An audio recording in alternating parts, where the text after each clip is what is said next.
to the Chiss Ascendancy podcast. Well. Hello, everyone, and welcome back to the Chiss Ascendancy. Those beautiful words I haven't heard in so many months. Feels We're good. on episode 89, and 89. Wow. we're back, batch. That's what we're calling this episode. We're back, batch. Obviously, it's a joke. It's a B-word joke reference. Let's call a spade a spade. Why don't we? It's a pun, obviously referring to the Bad Batch. So we've been gone since Obi-Wan Kenobi, and so there's been lots of stuff come out. We've had Andor, we've had High Republic novels come out and things like that. So there's a lot to catch up on. Can we take a second and just really appreciate Andor for a second? Let us. We can do like a full Andor episode and break it down brick by brick. It's kind of a joke because there's so much bricks in Andor. But Samuel, I know you enjoyed it, but we didn't. There's lots of bricks. You mean there's houses? Do you agree? No, but yeah, in Star Wars, I agree. There's houses. But especially freaking daggum Jerusalem. Well, yeah. Houses. I can't remember. It's like a Modern Warfare map. What planet is Cassian from originally? Do you recall? Not off the nog. Not off the old nog. I'll be honest. Not off the eggnog. Hope you guys had a Merry Christmas and a Happy New Year, or whatever you celebrate. Go ahead. It was a stupid rabbit trail I was going to go down. That's okay. I was going to say, let's see. Okay. Ferrix. That's the word I'm talking about. To me, what I was going to say is that Star Wars has a very niche feel to it, but and I didn't mind it necessarily, but Ferrix, Cassian's homeworld, had a very earthy feel to it, and the bricks played an especially important part because when you died, you'd be cremated and your body became part of the bricks that they're laid. That was the brick joke that I was making. I think that's really cool, actually. I love again, stupid rabbit trail, but that's what we're all about, right? I love the Star Wars Rabbit Trail podcast. Is there rabbits in Star Wars? Loth Rabbit? There's Jax. Oh yeah, Jackson. He's a Alepi? Yeah, Aleppies. Dude, of all my freaking hoard of Star Wars stuff, I always have a freaking Jackson right there at the ready. Nothing else, just have him there. You mean this guy here? Oh my god. Zing? He's a legend. Oh my word. He is cool. I almost knocked my thing off the wall. Threw my head back so far. Where was it going? Oh, I just love the little lore. The lore of Star Wars. I don't know. Of course. I've gotten my wife now. We've been married almost a year, about 10 months now. And I've gotten her to watch 7 Star Wars movies. So she's watched, I started her in Rogue One. I figured it was the most grounded of all the movies. Okay. Because you get into the others, they get a little bit philosophical, a little bit forcey. I've very gradually been working on her to enjoy sci-fi and that type of genre. So Ready Player One, it's very earthy, but yet sci-fi, and then Alita Battle Angel, stuff like that. She's getting her further and further and further away. I've never seen Alita. It's so good. It's got Christoph Waltz too. He's one of my favorite actors. Oh, he's a classic Christoph. He's phenomenal. But then I got her into just kind of off the rails stuff a little bit, and so I got her into Rogue One. I figured it was the least non-earthy. I feel it's the most real people kind of thing. So you have Chirrut and what's the most committed of them all? What's his name? Baze. Yeah, Baze. And you are once the most pious of us all. I can't remember the actual word. But you know what I mean. So that's like the forciest it gets. So it's pretty right. Pretty just sci-fi-y. It's not as philosophical in that sense. My wife has friends over, and they're just. Can you hear them? They're screaming. Yeah, barely, but I can hear them. I mean, I know it has to be Okay. kind of loud to hear it in that room, but anyway, we started there. We got her 4, 5, 6 because it's right after Okay. Rogue One. You're like, all right, where's the story go now? And then I got her through my beloved 1, 2, 3. She really wanted to watch Clone Wars to get the understanding of Episode 3. I told her it's all there. I was like, we got to watch 7, 8, 9 because we'll be there for 3 years watching Clone Wars. Oh, dude, for real. Yeah, it's there's a lot to it. So I figured I don't want to unpack all that just yet. And then, but yeah, no, we got her all the way going through. So I'm very proud of that. She actually enjoys Star Wars now, which is a big accomplishment for me because she's been resistant towards Star Wars in her previous life before I changed her world. Oh, well, you've got a great show for her, Star Wars Resistance. It's dude, there's a freaking show for any pun you want to make. Isn't there? You love, yeah, okay. You like Magnolia? I get that. Yeah, Chip and Joanna Gaines. A lot of Doors there, and Doors, great show. Andor. Here we go. Let's go, Bricks. Cheers. So yeah, I really enjoyed it as well. Without getting down too far into the nitty gritty, what's your like main takeaway from the show, and where do you see season 2 going? Andor? Yeah. I know we came here to talk about the Bad Batch, but I just can't stop myself from a good old Leppy trail. Season 2, I know a lot of people had the complaints I've heard about Andor. I think they're dumb. I'll go on the record. And my friends know who they are. So, I love you. And also I think that's dumb. But I don't get it. I love the slow burn. I love that it took 2 to 3 episodes to get into the nitty gritty of it. I love that. So I guess the pace was your friend's complaint? Yeah, the pace. I think they just found disinterest in how long it took to get to action. But the action is so pandering. I think the need to get to something so fast all the time, constantly moving, like Marvel Cinematic Universe style of just constantly hitting the gas. Mm-hmm. I think that Andor is leading into Rogue One, which is arguably like the most character building for the character building sake movie because it doesn't go anywhere with any of the storyline for any of the characters except for Mon Mothma.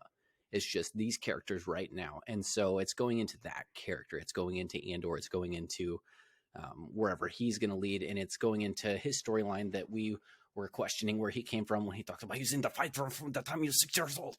You know what I mean? And we were like, what? Since I was 6 years old. Yeah. I'm like, where does that and suddenly come it's real from? to you? Yeah. And so I think that it's the perfect pace. I love seeing Andy Serkis again, even though it's almost weird it's almost like when, what's his name? Chris Evans was the Human Torch and then he was Captain America, where it was just this kind of, complete flip flop of personality in the same cinematic universe. But I love seeing him, and I love seeing, the role that Andor takes him wherever he goes. He's moving the action. He's the reason things are getting off the rails. And I think it's just incredible to see his entire, I don't want to get involved. I just want to make my living, almost Han Solo-esque in episode 4 of, I don't care how much the princess is worth as long as I get paid, type of character. And then just, I don't know, see somebody who actually cares about the cause. You get to see him grow. You get to see, okay, so in the very beginning, killing those dudes, and then the local security guy that gets involved a little bit too deep, the Blippy lookalike. That's the guy just looks like Blippy to me. So, can you see it now that I've said it? You can tell who the father is in this podcast. I was like, what the frick is Blippy doing in this Star Wars show? What a nosy Rosie. That's so funny. He's looking for Andor after the killing of those 2 security guys. And then the kind of XL sized Scottish dude was super cool. What's funny is I always thought that what was his rank? Lieutenant? Something like that. I always thought he looked like Ginny Weasley from Harry Potter. I even did an IMDb search to see if they were related, and they're not. But I was like, surely they're from the same bloodline. that's funny. But They're not I though. thought that was really fun. Dude, Luthen was such a cool character. Dude, Luthen's it's so ship is sick. freaking sick. Dude, the And fact that then it's so I love things that are unassuming, like me when I yeah, play basketball. the heist on Aldani is freaking raw.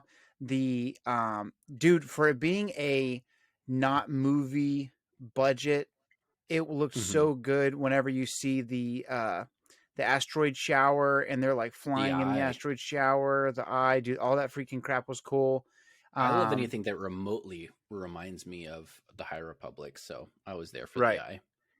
And then also, like you said, the slow burn of the character building of Andor, and then the the manifesto that he gets from the young man that ends up passing away at the Hmm. Aldani heist.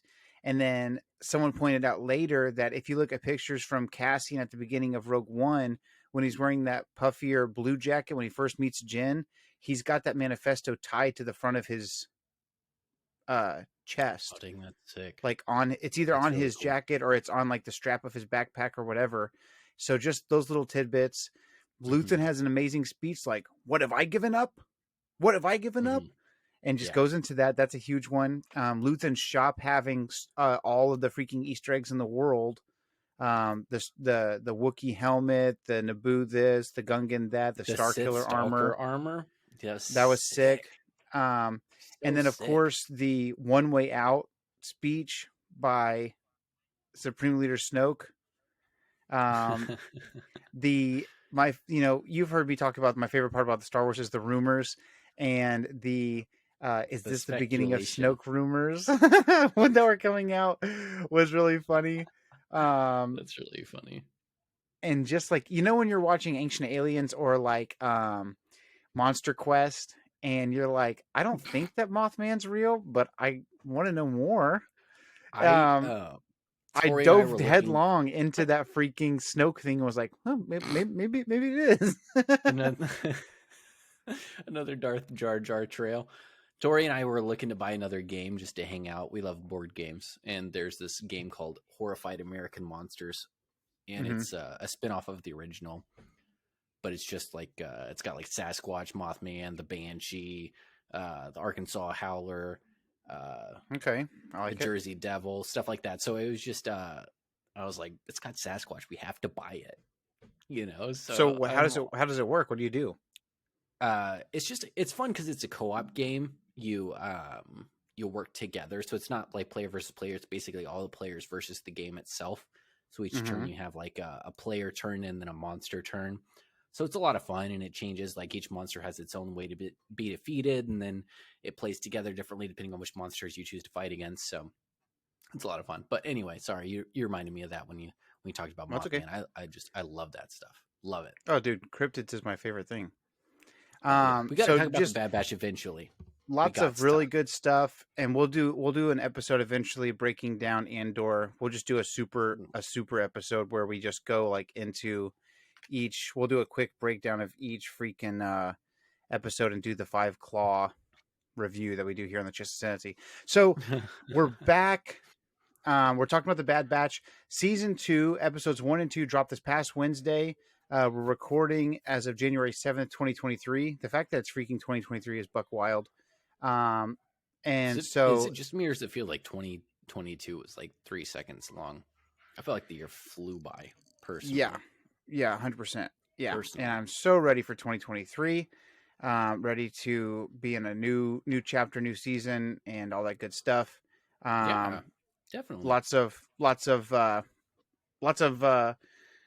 new life to have and all that kinds of good stuff. So absolutely. I um, stopped biting my nails personally.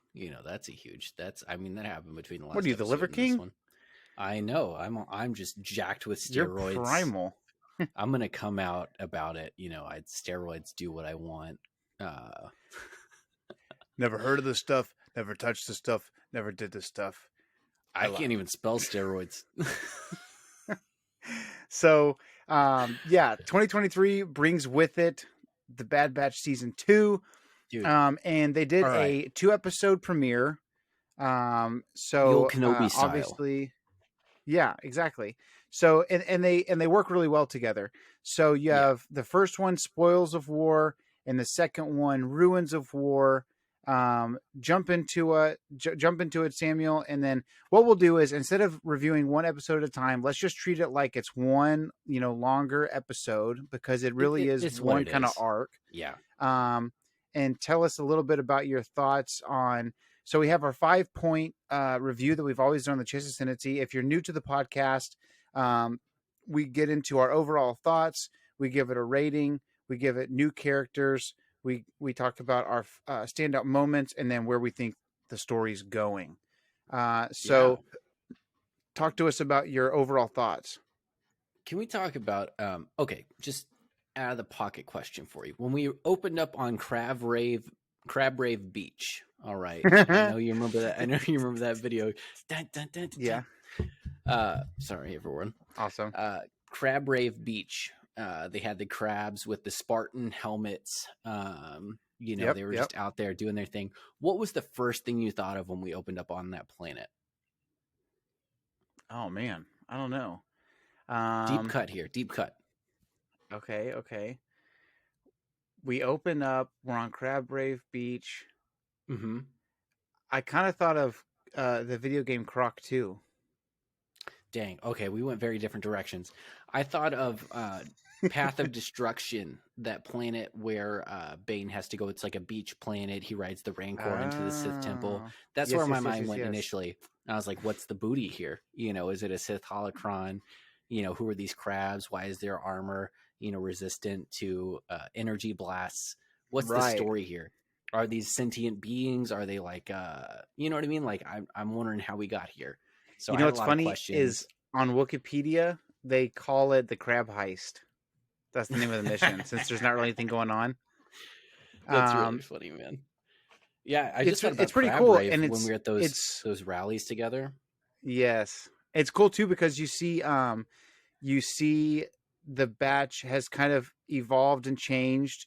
Like Echo isn't just sticking around with Tech anymore. Like he's kind of part of the action crew with Hunter and with he was with Wrecker. God bless. And then you have freaking are you playing the Crab Rave? You're gonna get us taken down actually by YouTube. Funny enough, the intro sounds very much like Croc 2. The ocean. It really does, actually. Watch a Croc 2 run through sometime, everyone listening, all three of you, and you'll find out how much this sounds like Croc 2. But this is what I was reminded of. Croc 2 is a legend, dude. The actual crabs.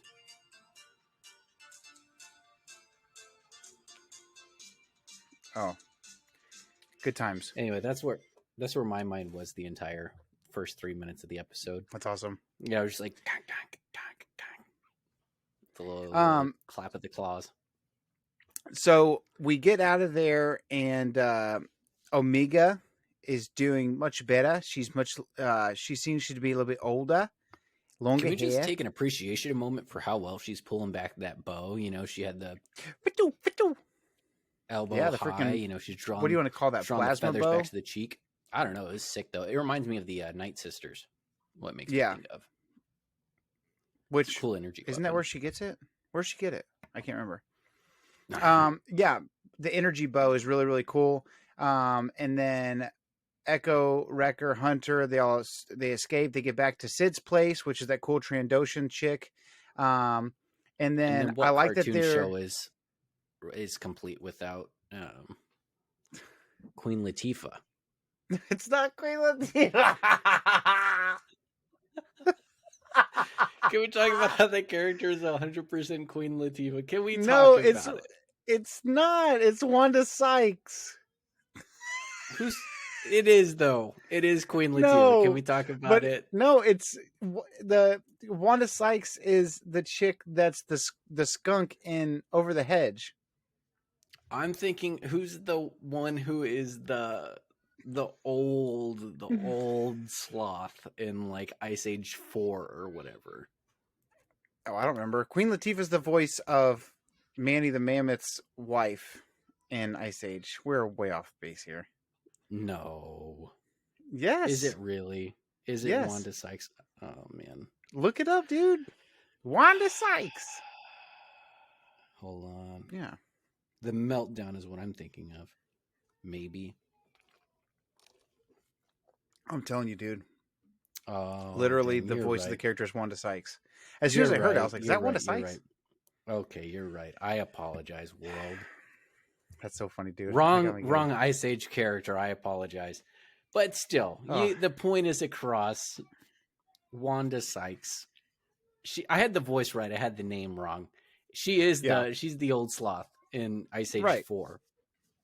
But, it's the same as the guy that does the voice of Mr. Krabs. What cartoons complete without him? And then we get to episode 2, and then we have Joe from Princess Diaries, aka Wan Shi Tong from Avatar: The Last Airbender. He makes an appearance. Mm-hmm. Yeah. Is that his voice? Yeah. It's the guy that plays Joe really? in Princess Diaries. Yeah, Wan Shi Tong. He's the old man. Nice. That's the survivor. Yeah. So the cool thing is, if you noticed that the bartender that greets them when they get back to Sid's place is that droid that helped save them on Camino at the end of last season. Yes. That was really cool. And then we jump right into the next mission, which He's also in the Clone Wars and the whole Fives arc. Yeah. Stealing the war chest from Sereno from the horde of Count Dooku, which is so freaking sick.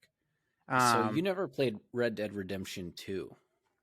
No. I played it maybe 2 or 3 times all the way through. And all I can think of when they're doing this heist, and I was like, man, these never go right.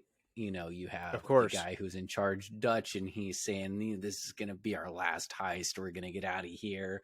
We're going to have all these riches, and we're going to be so successful, and this is it. And then we're going to freaking, I don't know what they call it, like Guantanamo Bay, and they're just going out there. And I disclaimer, I understand Guantanamo Bay is like a prison camp, but they're, they just have like all these, illusions of grandeur, to use a Star Wars phrase. And they, it never goes according to plan. Nope. They have the whole crate of crystals and gold, and then they have the backpack of crystals and gold, and they walk out of there freaking bare-fisted, just happy to survive.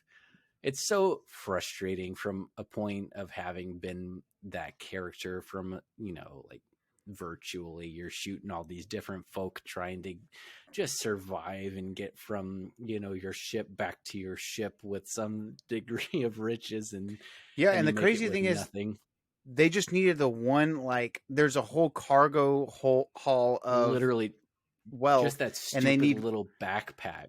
They just need one freaking backpack of coins to but they couldn't even spare one gold coin. Can we talk about that's a deep cut. Can we talk about how if they wouldn't have just if they hadn't just bum rushed the ship, right? And they're like, we're going to fall back. We're going to do a little extraction.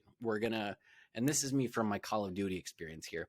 We're not going to just charge the cargo ship, a la Madagascar 2. We're going to pull back and we're going to go to our ship, and we're just going to meet you in the atmosphere with whatever crate that you can carry. And Wrecker's pretty strong. He can hop back and forth. They would have made it out there with like at least one box of crystals. Here's my thing. If the Havoc Marauder, their ship, it's got to have a tow cable, right?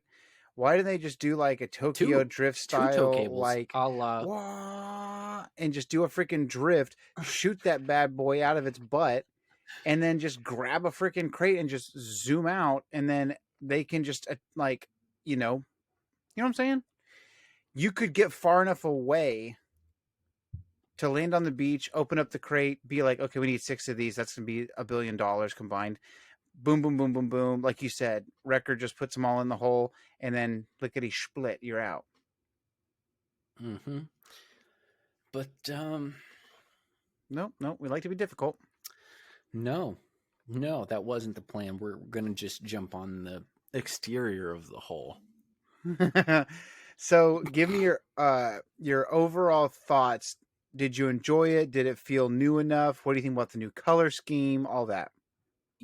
I loved it. I loved the color scheme. It felt very, Black Ops. They had a much darker color scheme. So I felt like For a second, can we talk about how on top of it Wilco was? Oh, dude, for Commander real. Wilco. He was making the right call at every single turn with integrity to the very end. So Mm-hmm. he was on top of it. Let's just give him his accolades. Yeah, And Wilco then was cool. can we talk about he was on it. He was really cool. He was like what you want the clones to be from the very start of the Clone Wars. You know, he's just making baller decisions. He's on top of his game. He gets a little bit of feedback. He recorrects. I mean, he was the only clone commander to even approach being able to capture Clone Force 99. I mean, he's just a baller. So I had mad respect for him as kind of like an adversary, like a worthy opponent sort of thing. But I like the adjustment on the color schemes. I thought it was cool to kind of, capture this kind of, this is our move, this is our change, this is our direction. So kind of like really owning the fact that they've separated from wherever they started. Yeah, because they had their typical black, gray, white, red kind of feel.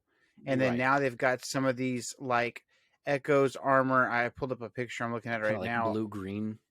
Yeah, Echo's armor has like a bright red undergarment, but a lot more whites and stuff on the chest and the helmet.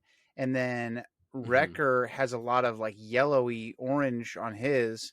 And then it seems like a lot more functional camouflage as opposed to like traditional dark colors. Hunter's a lot of like turquoise. Yeah, it's weird because they're new and cool, but they're not like they don't really match necessarily. And I think Tech just has his regular color direction. Yeah, Tech's just going to do what he does. He's going to hit it off with Wanda Sykes, tall. I got medium height, average complexion, and average looks is Wanda likes type. That's Wanda funny. Sykes' type. She likes that. It's really funny how Tech, like, he's so techy that he even has like issues with the ladies where he's like, "Old clothes' eyes are brown." Regular. Yeah, that's really funny. Freaking it. He reminds me of me when girls would hit on me in college, and I had no idea. Oh yeah. You ever have like hindsight where you're like, "Oh yeah, she was into me," and I missed that entirely. That's Tech right there. Except for I don't think he'll ever have the hindsight. What if Tech's completely aware and he's like, "No, thank you." He's like, "She's stupid." Just not I would actually prefer to stick with my brothers and continue to eat this tray of Swedish meatballs from IKEA. If you've not had the Swedish meatballs from IKEA, you're missing out. Missing out. Give me a rating 1 to 10 if you had to combine the two episodes. 1 being Sunny Day in the Void, and 10 being Altar of Mortis. How I feel about how the D troop, D squad, these nuts. Stupid. I give it about a 7.5 actually. Okay. I really enjoyed these first 2 episodes. I'll come in with a 7. When we hopped into it. Okay. Wow, you give it a higher rating than me. That's rare. You said 7.5. The animation. Yeah, I said 7.5. Or sorry, I said give 7. A higher rating. It's rare that I give a higher rating. It's just I think that there's a lot of potential there. Nothing groundbreaking. I don't think it was like mind blowing. It was really cool to see the growth. I think the first 2 episodes particularly focus on Omega. Mm-hmm. She's definitely the central character at this point, where before I feel like there's a lot more focus on the interplay between Hunter and what's his name? Sharpshooter, marksman, Crosshair. Sorry, I've got all the Crosshair terminology between Hunter and Crosshair. There's just kind of the balance of this is the right thing to do versus this is the right protocol. Right. I think that was the biggest interplay between characters in season 1. Now we've got season 2, and Omega is kind of like, it feels like much more of a coming of age story. She's trying to find her place in the unit. Right. I agree. How do I fit in? How do I contribute? And so I think we're kind of at the point where she's the most compelling character in the fact that she has the most growth potential. Yeah, definitely. So I feel like a lot of it was focused around her, but I feel like it was a really fun, playful, and yet engaging sort of twin episodes of this is, you know, the setup and this is the conclusion. I think it's a very Bad Batch that it just finished with them having absolutely nothing to show for their escapades. Dude, that's so frustrating. Whenever you have like a fun group that goes on a heist and they're like, "We survived." I know. That's always so frustrating. It's like the negative of the Italian job. Right, exactly. A group of capable individuals, and you want them to show out, and they just come out at a wash. I would say I gave it a 7 because there's some good stuff, nothing crazy. I would have liked for like while they're on Sereno, it would have been cool if they were in Count Dooku's castle a little bit longer. If we could see like, I know that they were in his like main room and everything where he fought the Night Sisters and stuff like that.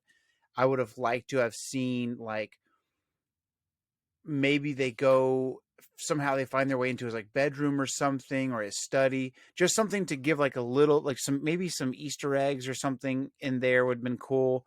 Kind of like every time you go into Luthen's shop in Andor, there's just something in there. It would have been cool if they stumbled into his office or his something, and you saw like maybe an extra cloak like hanging there or something like that. Like just something like that would have been cool.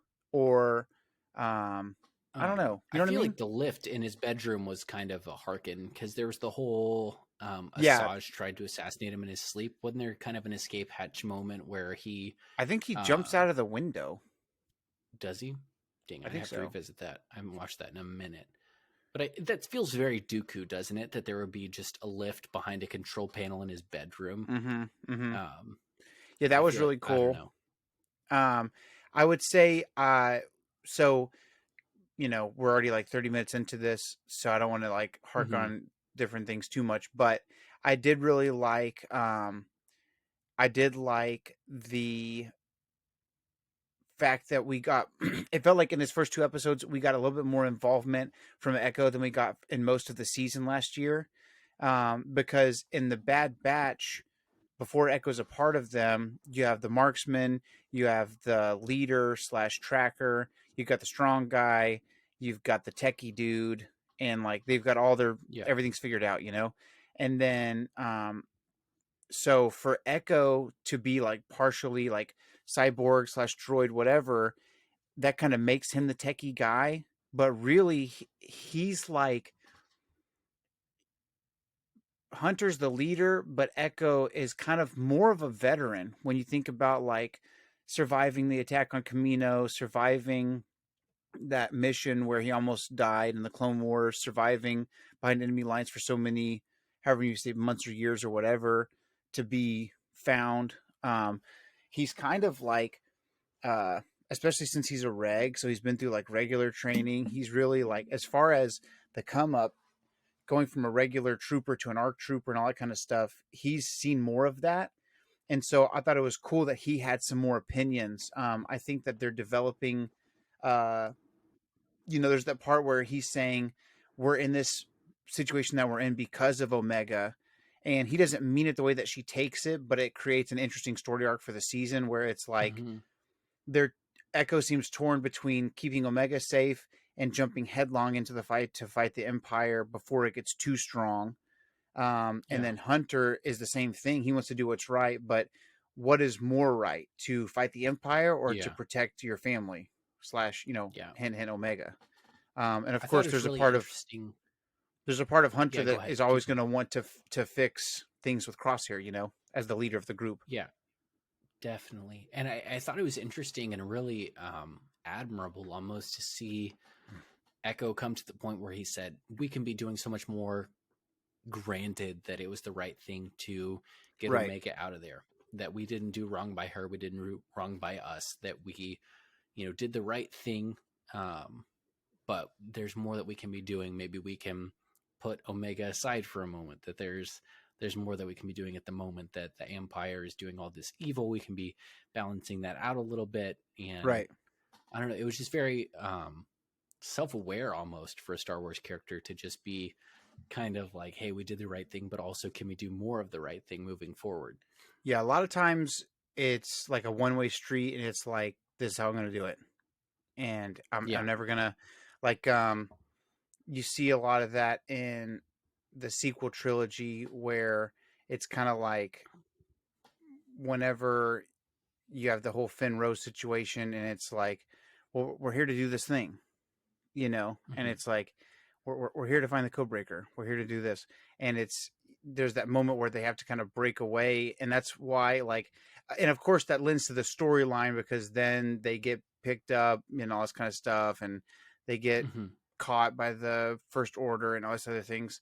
But it's it's cool to have, and shows lend themselves more to these moments because you have more time per character. But it's cool to have a self-reflective moment that isn't just part of the story where the person has to be self-reflective because they get captured or someone dies or whatever. Right. So to have Echo Right. be like, look, I want to do more, but we also did the right thing. So Yeah. what are we going to do? What's the right take? And I think what we're going to end up finding is we're going to find that the right take is do as much as we can because Omega is capable. Um, we need to trust her as much as we can protect her. She's coming into her own as well. Definitely. She's a part of the group, Um, so Definitely. that was pretty cool. So I guess that's kind of like the rate, the beef, and then the ratings. I guess new characters. Obviously, you mentioned Wilco was really really cool, and then I really enjoyed Romer, the old man that they stay in his house on Sereno. It's He crazy was to really me, cool. like he's really cool, and it's wild to me that Sereno would have been like the safest place to be during the Clone Wars because of Dooku's connection to the strings that were being pulled. And it's just one more reminder of like how Sheev Palpatine doesn't give two craps about anyone or anything. It's like, okay, now the Dooku's out of the picture. We're gonna go to Sereno and we're gonna freaking bomb the whole freaking place and strip Dude, everything, it got and it's just destroyed. nuts. Like there's Everything was literally a flattened. bombardment where everything was just destroyed, and like I said, a place that would not have been touched at all during the Clone War because of how important Count Dooku was to everything. Right. So, And you especially if know, you've read Count, or I guess it's not Count Dooku, but Dooku Jedi Lost. Just right. seeing about the whole ordeal there, and how connected he was not just to his people but the planet as a whole. It almost seemed like a force nexus that there was this whole um, the Yeah, that planet that itself almost seemed to draw him into the conflict. You know what I mean? right. Yeah, the visions that he received and things like that. It's just crazy because like the separatists obviously would take care of it because they want for, Dooku to have the the best experience ever, and they're taking care of, he's the leader of the Confederacy of Independent Systems, and then the Republic wouldn't dare attack because you don't want to provoke Dooku to do something crazy, and so it's a weird connection that now that the Empire is in control, there's really, other than Coruscant, because it's um, the head of the Empire, Imperial City. I think the whole planet's renamed Imperial City. Um, I think it's really crazy that now it's like no holds barred. We don't have any issues destroying anything and everything in our way. So, anyways, I think that's really cool. And so, going from there, um, we go to another moment where uh, we have the freaking part where they escape, and now we're back at square one, essentially, of so what's the next step. So I thought Wilco was really cool, and then again you have, what's that one cat's name, um Admiral Rampart comes to the end, and he's telling Wilco, okay, here's where we got to go, here's what we're going to do, I need you to falsify this report. um that's really really crazy because the you think of Wilco as the bad guy because he's willing to hunt down the batch, but then he's still wanting to do the right thing. So it's a weird balance where Wilco is the antagonist of the first two episodes, but he's still wanting to do the right thing, and then he gets confronted by Rampart, who's like, "So I need you to falsify this document because it's going to Right. cost me my standing with Tarkin if you say that Clone Force 99 was there because I've said that they're dead." Um, Right. which what's crazy is like, to quote Qui-Gon Jinn, there's always a bigger fish. So, Dude, for real. and the opposite is also true. There's always someone you can go down to. There's always a rank you can go one rank lower to chew out, whoever screwed up. So it's Yeah. like, Here's the thing, though, with so Tarkin he's is I don't feel like isn't, he does that. I think huh? you just like if I feel like if you're on the wrong end of Tarkin, it's just the end for you. Because he's the But technically that, civilian version of Vader, right? Like that's why the Emperor has any respect for him is that well, he's a Grand he's a Moff. Like force he's to in be charge reckoned of with. everything. Right, but that's technically a civilian rank. Right. Right. That's the so he's Vader's the military, fist of might, and then there's Tarkin, who is the completely non-force sensitive but totally respected by the Emperor version of Vader. That Right. he's, just this person that has a great amount of military prowess, and he is a force to be reckoned with. And so I feel like if you're on the wrong end of Tarkin, you're kind of screwed. You know what I mean? Right. So I think he realizes that it's not just I've messed up and that Tarkin's going to recognize that and I'll get demoted. It's like if Tarkin recognizes that I've messed up, then I'm completely screwed. Well, There's yeah, not a bounce back from that. and that's what I was saying is there's always a bigger fish, but the converse of that is always true as well, where it's like, so as Rampart's looking out for making sure he doesn't piss off Tarkin, he's obviously like willing to just murder that clone Wilco in cold blood to Oh make sure yeah, that he's, just covered his ganked the dude, bases. poor guy. But but Rampart is now going to go to Crosshair and say, "Yo, so what's the deal?" Because the report was Clone Force 99 was killed, and now that's not the case. So what's the deal? Yeah. So I wonder if that's what, I guess that's kind of like going to the next area, because we've done the beef of the story, we've given it a rating. I guess we can have our standout moment. Standout moment for me was definitely the moment that I was like, whoa, was, like I said, that ending moment where Wilco, who's been the antagonist this whole time, Mm-hmm. you realize he's just following orders, and he stands up to Rampart, and Rampart just turns around and shoots him with the Thrawn pistol. And the moment that was The like, little holdout whoa, blaster. uh, the moment that made me go, hang on a second, was obviously, we know that it's geared more towards fans, in our realm of things where they're young adults or whatever, and they grown up with Clone Wars, but it's still a cartoon, so you still have kids watching it. Mm-hmm. Um, and to see Wilco's body falling from the Dude, that was a little rail, dark, wasn't it? that was a little dark. I was like, whoa, that's cool. It's a little heavy Because for I me. didn't. I don't know. It was almost this like departure from reality moment that he's been shot. You hear the blaster shot. You see the Exactly. blaster, and then there's the big pan out, and you just see this body. I was like, wow, I didn't realize they're that close to the They went railing. for it. Yeah, it reminded me of what am I thinking of? There's is it a movie or a Lion cartoon or King. something? No, there's a movie or a cartoon or something where someone's head. Oh, it's The Hobbit. Whenever there's that orc that's like talking about the Dark One's back, and it's not too long before your time in the sun's over, yada yada yada, and Thranduil, maybe. You're talking about Thor and Oakenshield? No, who's the freaking douchebag elf that I always hate? He's the leader Oh, of the king. the You're talking Shadow. about. Yeah, Oh, is it Thranduil? you're talking about Legolas's dad, right? Yeah. He is a spooby. But he cuts the guy's head off. He freed his head from his miserable shoulders. Yeah, Thranduil, played by Lee Pace. Yeah, He that did guy a where he's great like, job, didn't he? I freed his head from his miserable shoulders. But there's a moment where it pans out. You know, He's he the guy cuts you his head love off. to hate. Yeah, you know he cuts his head off, but then the camera pans out and there's a freaking orc head on the ground, and you're like, oh, we're going with that. And that the Wilco moment was kind of that same thing where it was like, okay, so wow, that sucks. He was killed, but then you see the freaking body falling. Um, so a couple It of gives it things. this next element of surrealism, doesn't it? Yeah, Like it, I don't that know. was the moment that stood out to me.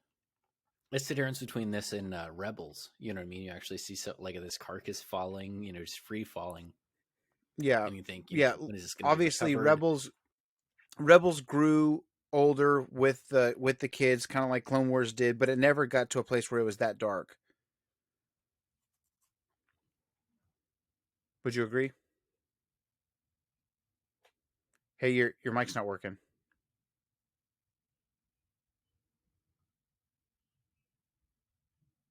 No, I don't have you. Okay, sorry. There you go. I think my biggest beef with Rebels is that they were afraid to kill off characters. It was almost a little bit too kiddie in the Yeah. sense that I think it would have served the story a lot of times to just kill off non-essential characters. It gives us Right. this depth of, it is a war and it is this conflict. And I think this was the opposite direction of, you have this guy that's not even in a very, hands removed sense. He hasn't done anything wrong. Mm-hmm. He's, done everything to the letter of what could possibly have been asked from him. Right. And And the cool thing then he is, just like I gets said, swept up in it. he's one of the antagonists in a sense of the first two episodes, but they do Mhm. a really good job in just a handful of seconds to show you he's not a bad guy. He's just doing what he's told Yeah. because he won't falsify the report. And so Right. there's a moment where the tables turn a little bit in your mind and you go, okay, so this is just a dude that's doing what he's told. Just And a dude. then you immediately feel bad for what happens to him. I So mean, yeah. I mean, I had nothing but respect for him. He was killing it. He had, he had the his Clone Force analysis 99 and on their toes. his response to what they were doing was cool. Yeah. Just Um, phenomenal. I mean, he knew who he was dealing with. He knew what to do to neutralize them. I mean, as mhm, much as anybody in all the Bad Batch episodes that we've seen have dealt with them, he dealt with them exceptionally well.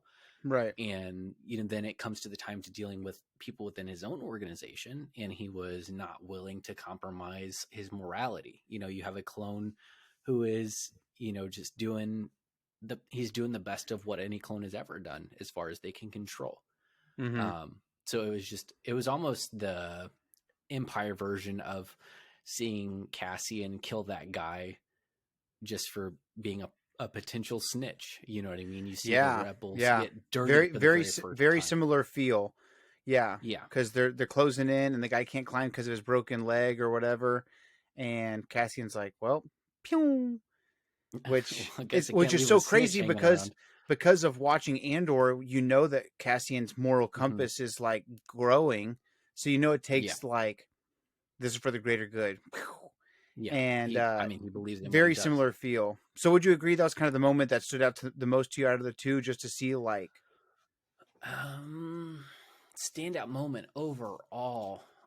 I think the standout moment for me was seeing the head of the conflict between the main characters. You have Echo and you have Omega in that freighter, and she's talking about, like, you can't have a normal life because of me.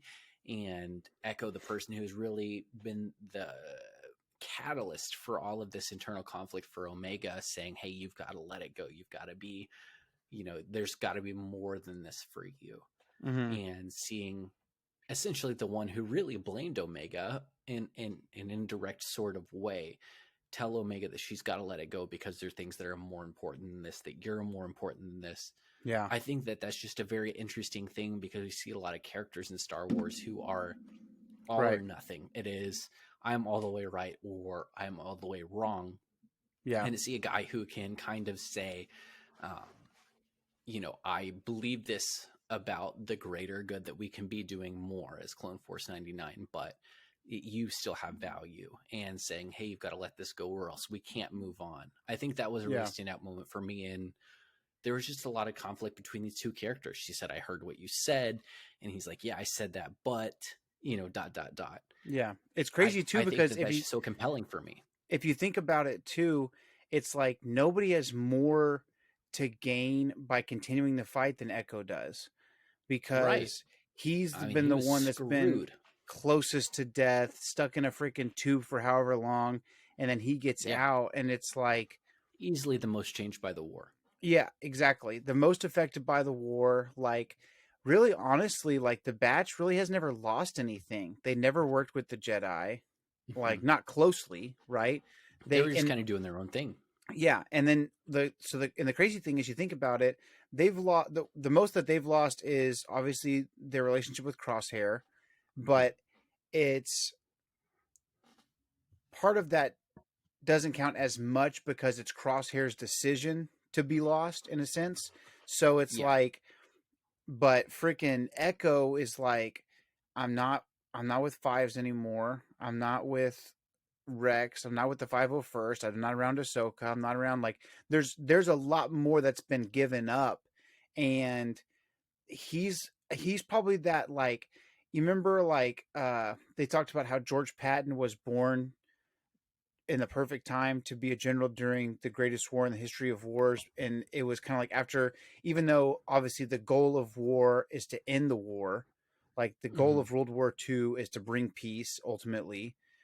Hmm. It's like the snake that eats its own tail. But it was crazy because he was so good at it that even though we're glad that the war is over and the Nazis have been defeated and Mussolini and the Italians and the Japanese and all that kind of stuff has been put to rest, for the most part or whatever, and the Allies have won and we're all happy, Patton's like kind of depressed about it all because that's what he was born for. And Yeah. what was even It's crazier is the George Patton. samurai looking for a worthy opponent, right? Yeah, well, it's crazy too because George Patton believed in reincarnation, so he believed he was at you know these crazy battles back in the Roman times and back in the days Hmm. of Alexander the Great and Genghis Khan or whoever. And so he's like, so now I have to just live out the rest of this miserable life after doing my calling, and then I guess I'll be reincarnated for the next great war. Um, and it's crazy Can you imagine because, being so good at what you do that you're just imagining you're the last prodigy? well, that's what I'm saying That is you're like, like, yeah, that's Echoes crazy. Echoes given so much and having Hmm. taken things, so much has been taken from him, that to continue the war makes the most sense for him because he's the one that the other guys like Tech can go and freaking get a job tomorrow. Right. You know what I mean? Like Wrecker Yeah. can go and be a Best freaking Buy's always hiring, bud. Best Buy's You always know what I mean? hiring freaking Geek Geek Squad. Squad, you can drive a little bug around. Dude, and then like think about that, like Hunter can easily be some kind of a tour guide, like hunting somewhere, or a freaking investigator or whatever. Like, I know they're all on the run. What I'm saying is they all have things that they can do. Echo's the one that's been affected the most, where I feel like his mindset is more of, this is all I know how to do, than the other groups. And Yeah. he's having this breakthrough moment of, Omega, it's not about the war, it's about you as a person. It's not about the Hmm. fight, it's about you, about us as a family. And Yeah. even though I said that in the heat of the moment where it's really actually life or death, what I'm saying is I'm choosing you over what I ultimately probably said that I wanted earlier. So Right. that was a pretty powerful moment as well. Yeah. um I really enjoyed that. I enjoyed seeing the when the pedal hits the metal, right, and we're between we can get rid of you and fight the Empire right out. Screw the diamonds and gold, we want you. I think right, that speaks volumes about his ultimate character of even when he's frustrated, that he can vent those frustrations to Hunter and say, I know what your motivations are, hmm, but this is what our greater calling is, to be in that moment just him and Omega, where he could totally, I mean, let's be realistic, he could kill her. Nobody would know any different. It could have just been one of the other things right, like kill her. You know what I mean? ultimately, Like yeah, nobody would know. And it's him saying, hey, let those things go. You're more important than us just going off and doing what I feel is the most compelling, thing for us to do. I think that is very impactful moment for all the characters combined, really, because I feel like those might be the two most separate characters in this whole little miniature community. That you have hmm, Omega, who's the rescue, that she's kind of the orphan that's been adopted. And then you have Echo, who's the orphan that was adopted from Warside, that, kind of meeting in the middle of them having the same. Yeah, you make a good point there. there. We want to do. This is the right thing. In the spectrum of personalities and what they bring to the table and what they've been through and what life looks like after the Clone War. Yeah. They're the complete opposite end of the spectrum. Right. And they're the most separate. What's crazy is Echo's not just saying, meet me in the middle. He's saying, I'm coming all the way over to your side. You need to be okay with letting it go. So yeah, that's a really good moment. That's probably the more impactful moment for the season. The Wilco moment was just more of a jaw drop moment. Because you realize you lost one of the good ones, even though he was the the quote unquote bad guy. He's one of those bad guys that you kind of respect, like Thanos. Like he's trying to kill half the universe, and you're like, well, he's still kind of, he makes sense. Like I can understand how he got there. You know what I mean? So, okay, so the final portion of any review episode or any kind of breakdown episode would be, where do we go from here? So it's kind of like this episode or these two episodes back to back are kind of open and shut. There's been some development, but also, like you said, we're back at square one. We didn't get a bunch of goodies to take back to Sid and be like, okay, hey, deuces, now we can live our own life. We're going to the backwoods of Jakku or frickin'. Right? It's a bit of a wash. So I'll set something up and I'll tell you kind of what I'm thinking, and then let me know what you think. Let's hear it. I think the reason they go back to Rampart at the end is to show, to bring in Crosshair early in the next episode, because we didn't see Crosshair at all in the first two. And so the idea that now we're going to confront Crosshair, I wonder if they're going to start setting up some friction between Crosshair and Rampart, to either have Rampart kill Crosshair at some point in the season, or have the constant BS from Rampart kind of push Crosshair either further in line to where he's like, whatever, I'm just doing what I'm supposed to do, or further down the line of thinking of, maybe I made the wrong call, because I really want to see, because you got to remember in the trailers we saw Cody and Crosshair are going to be working together, I'm assuming, to get the batch. And so where do you think we're going here? Do you think we're going to see Cody next week? It's a very provocative thought, and I can't help but think Crosshair's a person of conviction. You know what I mean? I think he's just going to go full steam ahead. This is what I believe. I think this is the right thing to do. I think that's kind of the Bad Batch in general. They're very much more led by a moral compass as opposed to answers or orders. You see Cody kind of very much 360 in episode 3. That he's like, hey, here's your lightsaber. Also, I'm going to blast you off this cliff. It was like a difference of 3 minutes real time. And I mean, obviously not that that's his actual decision, but you see Crosshair kind of being the good soldiers follow orders of the Bad Batch. You know what I mean? That he's like, this is what we were made for. This is what we do. And then, also the revelation late last season that he already had the chip removed and still went forward with the. Yeah. I mean, it's just his moral compass points a different north. You know what I mean? Like his north might be south, but he's going full steam ahead. And I don't know. I think we're kind of very much at a wash, honestly, between this and where season 2 could have started. So what do you predict for next week? If you had to guess, if anything, based on anything in the first 2 episodes, do you have any predictions for what's not just next week, but the far future of the season?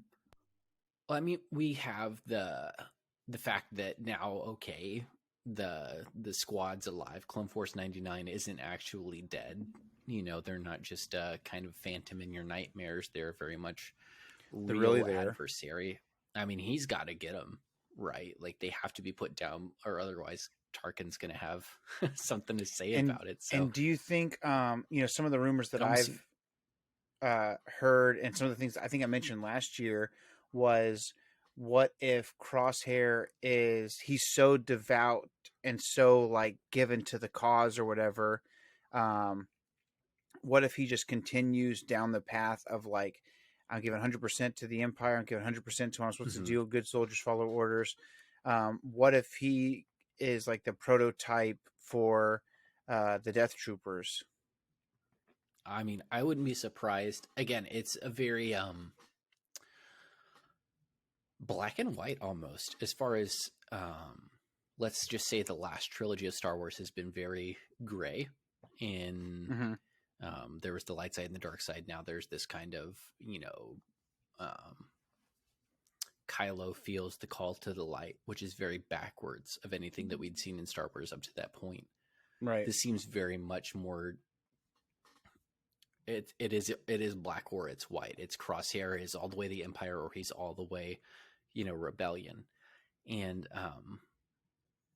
I feel like Crosshair has to get pulled in at this point because he's the one that knows Clone Force 99 the best, right? He was a part of it from the beginning. He was until his departure an integral part of the Force. He was part of their strategy. They relied on him. Even if we look at that moment where they're in the training and there's that battle scene where they have these different elements and Hunter saying, we need you to go do this thing so that we can do our thing. You know what I mean? He was just so important to their movements. Yeah, I would say he's like he's definitely the Mace Windu to Hunter's Yoda. Right. And I can't imagine that we're going to get to this point where now they're alive again and Crosshair's not going to get pulled in. You know what I mean? I just can't imagine. I agree, except for the fact that he was the one that was supposed to get it taken care of last time, and he didn't, and he lied about it. So I wonder if it's like, what if it's like, you're going to be on the hunt, but Cody's in charge, something along those lines. Like Cody's kind of the commander, and you're a consultant, sort of thing. Well, because like, again, it's like the parable of the debtor, where it's like, Rampart will do everything to cover his tail, but he'll be the big fish that bites off the head of the fish underneath him. I can see him like really giving Crosshair the business for screwing up at even the moment after he's trying to avoid getting, yelled at by Tarkin. By yelled at, I mean killed. You know what? I'll admit in predictions, as far as the past histories go, your predictions have been more accurate than mine. They just need to hire me. I keep saying.